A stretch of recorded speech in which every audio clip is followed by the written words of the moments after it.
The first technique is what I like to call Gatling Fists, and you can do this by simply punching as fast as you possibly can. And it's not about how powerful they are, but the sheer amount of punches that you get in. For effectiveness, I have to give this a 2.5, and that's because while you are able to stun your opponents and continually damage them, it's just not possible to sustain this rate of attacking for very long without just passing out. It is, however, really easy to use this technique, and you'll see a lot of people using it, because it's just the simplest thing to default to when you're in a sticky situation. For coolness, we're gonna have to give it a rating of 3, because when you use it, you feel like Goofy from One Piece. Now, there is a way to make this technique more effective and stamina efficient, and that is by using your ult punching mode. It barely costs any stamina to do this attack, so you can keep punching for a really long time. If you guys haven't done this before, you're really missing out. To do this attack, all you need to do is position your arms to your right and up a bit, then keep and hold your cursor in that same spot, and when you're ready to attack, just press and release the Alt key as fast as you want. Now, this is a bit harder to do than the previous technique because you have to have your arms in the right spot, otherwise it doesn't quite work right. For coolness, I'm going to have to give this a ranking of 4, and that's because I think it's really cool that these attacks require basically no stamina. The next technique is a defensive one, and that is keeping your guard up. Now, I'm no boxer, but even I know it's important to keep your arms up in a fist fight, because as soon as you let your arms down, you run the risk of getting clocked in the head, and that's not what we want to happen.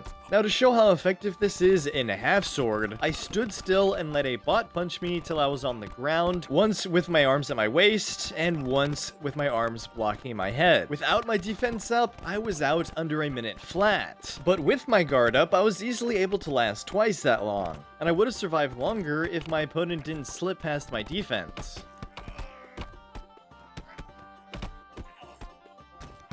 I'm sure everybody knows about the spin kick by now, but it's not as effective as you would think, because hitting somebody in any place other than the head requires multiple spin kicks to down them. And even when you hit them in the head, it's not guaranteed either. I would say that the spin kick works best as an opening move or something to supplement your other techniques. It is really good on stamina, so you can just keep spamming the attack, but it isn't as good as just normally kicking since you have to be holding down the shift button, which will drain your stamina out faster if you move at all. For difficulty, we're gonna have to give this a 4 out of 5 because it does take some learning to be able to hit people in the head consistently, and it also requires you to set your mouse sensitivity really high. And of course, for coolness, we're gonna have to give this a 5 out of 5. There is a kick that's very similar to the spin kick, but it doesn't require you to spin all the way around to do it.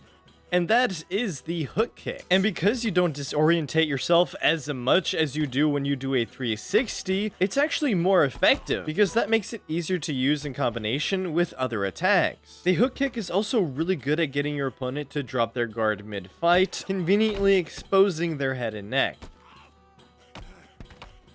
For stamina, it's actually very similar to the spin kick. For difficulty, I would say it's a bit easier. We'll give it a 3 out of 5, and then for coolness, it's just not quite on the level as a spin kick, so we're gonna give it a 4. The next technique is the Unrelenting Kicks. This is done by holding crouch and spamming the spacebar, and you don't even need to press W for you really to start marching forward. And believe it or not, this is actually a very effective technique to use in unarmored combat. Because when you use this technique, you are consistently pushing your opponent backwards, and you make it hard for them to get close to you. But if they do manage to get close enough to you, your kicks will stun them, making it hard for them to attack you back. And eventually, when you push them into a wall and they fall down, you can seamlessly just kick them out of bounds. This technique is also great because you never have to stop to get your stamina back, which means you can use it indefinitely. Plus, this technique is extremely easy to use, which means anybody can start using this technique. And honestly, it feels kind of like a cheat code because I haven't lost a single game while doing this. It's kind of stupid how well it works. How well it works isn't the only thing stupid about it. It also looks extremely stupid. But hey, it works, so I'm not complaining. This technique does have one more thing going for it, and that is, if you press S while doing it, you will start moonwalking.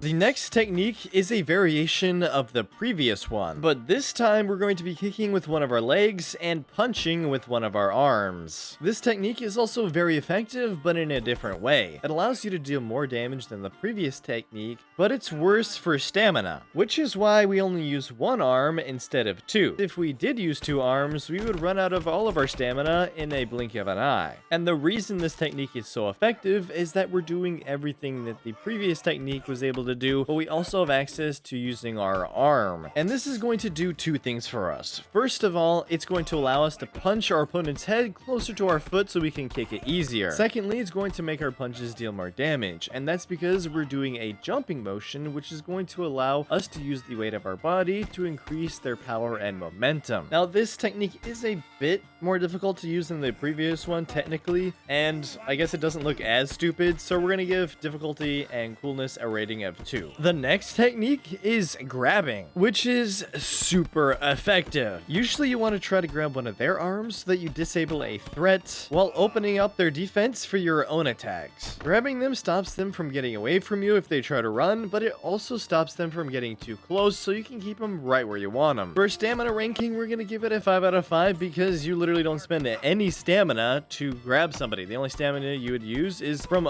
punching them with your other arm. For difficulty, we're gonna give it a 1. It's extremely easy to do. Your guy will just automatically grab the closest thing to him if you press the grab button. And then for coolness, we're gonna give it a 3 because it's not insanely cool or anything, but sometimes they could go flying if you grab them in the right place with both your arms, so it's pretty neat.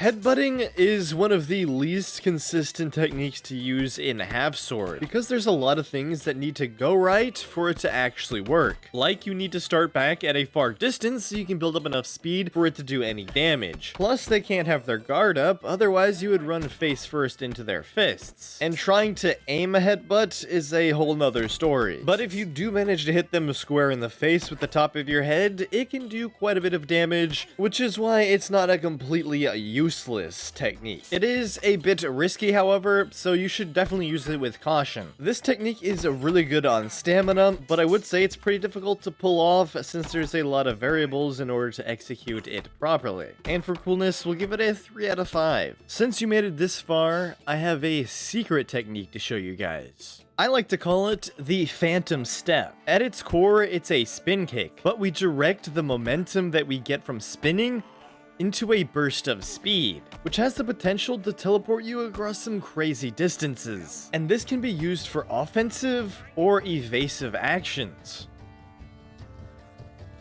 And because of the insane burst of speed, your spin kicks turn into much more lethal strikes, which is why this is such an effective technique. If you can pull it off properly, that is, because it's very difficult to get right. I haven't even been able to figure it out fully or master it yet. There's just so much potential with this, and I hope you guys go and do some testing on your own. For stamina, we're gonna give it a ranking of 2.5, because while it's not super efficient with stamina, you also do use up quite a bit of your stamina when performing this. And for coolness, you guys already know what ranking I'm gonna give it. I mean, this is probably the coolest thing I've discovered in half sword so far, so I just have to show you guys how to do it. But just keep in mind, this is how I've discovered that you can do it. I'm sure there's probably other ways to make it more efficient or to do it better. But anyways, the first step in starting a phantom step is by pressing and holding shift.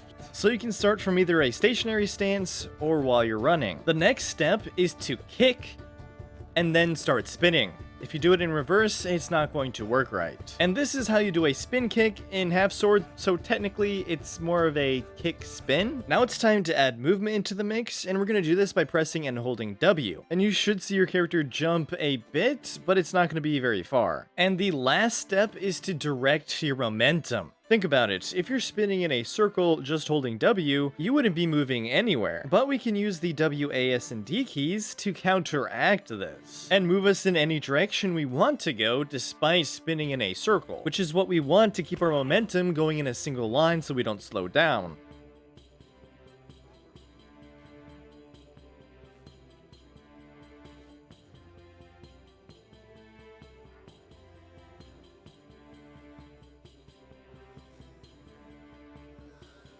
Well guys, I hope you enjoyed the video and I hope this was helpful. Please feel free to test this out and try to improve it, and let me know how that goes. I would love to hear from you guys. And we'll see you in the next one.